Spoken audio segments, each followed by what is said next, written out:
MZ세대 민심 잡기에 주력하고 있는 더불어민주당 이재명 대선 후보가 오늘은 대학 학부사에서 활동하고 있는 청년들을 잠시 뒤에 만납니다. 국회 연결해 보도록 하겠습니다. 장보경 기자. 네, 이재명 민주당 대선 후보가 잠시 후 오후 4시부터 서울 소재 대학 학부사 연합체인 대학언론연합회 간담회에 참석합니다. 이 후보는 최근 청년 민심 잡기에 일정 대부분을 할애하고 있는데요. 청년들의 이야기를 듣고 자신의 정책 구상을 밝히는 방식입니다.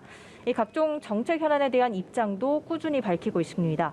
이 후보는 오늘 여야 국회의원 모두에게 자신의 핵심 부동산 공약인 기본주택과 관련한 4개 법안을 심의해달라고 요청했는데요.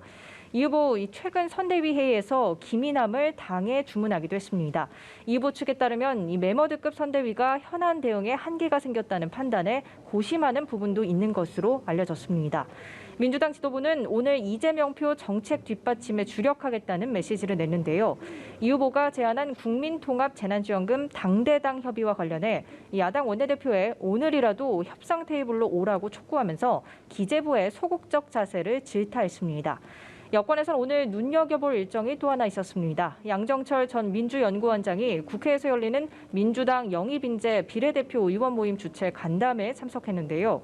양 전 원장은 간담회를 마치고 기자들과 만나 선대위의 컨트롤타워, 책임과 권한이 모호하고 비효율적인 체제 이런 것들을 빨리 개선해야 된다는 자신의 생각을 밝혔습니다. 임종석 전 대통령 비서실장은 오늘 SNS에 글을 올려 새로 들어설 정부는 반사체로서가 아니라 자신만의 담대한 비전을 제시해야 한다고 당부하며 거친 것들이 난무하는 강호에도 서로를 존중하는 의리 같은 것이 있으면 좋겠다고 적었습니다. 네, 그리고 국민의힘 윤석열 후보 오늘 호국 행보를 했고 또 선대위 구성에도 속도를 내가고 있다고요. 네, 그렇습니다. 윤 후보는 오늘 오전 국민의힘 당사 후보실에서 최원일 전 천안함 함장과 이성우 유족 회장을 만났습니다. 윤 후보는 이 자리에서 북한의 피격에 의한 것이라는 게 과학적으로 검증된 것이라며 여기에 의혹을 제기해 유족 마음을 아프게 한 것에 대해 참 크게 잘못이라고 생각한다고 말했습니다. 안보 분야에 민감한 보수층과 국방 병역 분야에 기민하게 반응하는 2030 남성 표심을 겨냥한 행보로 해석됩니다. 윤 후보에게 당면한 큰 과제는 선대위 구성인데요. 현재 인선 막판 조율에 주력하고 있는데 윤 후보 직속 국민통합위원회에 김한길 전 민주당 대표가 위원장을 맡는 것이 유력한 것으로 알려졌습니다. 진보 보수 진영을 넘나드는 인사를 구성해 빅텐트를 만들겠다는 전략으로 풀이됩니다. 선대위 총괄본부장급으로 거론되는 권영세 의원은 김종인 전 비상대책위원장이 총괄선대위원장을 맡는 원톱 체제를 기정사실화했습니다. 이 공동선대위원장에는 나경원 전 의원 등이 거론되고 있습니다.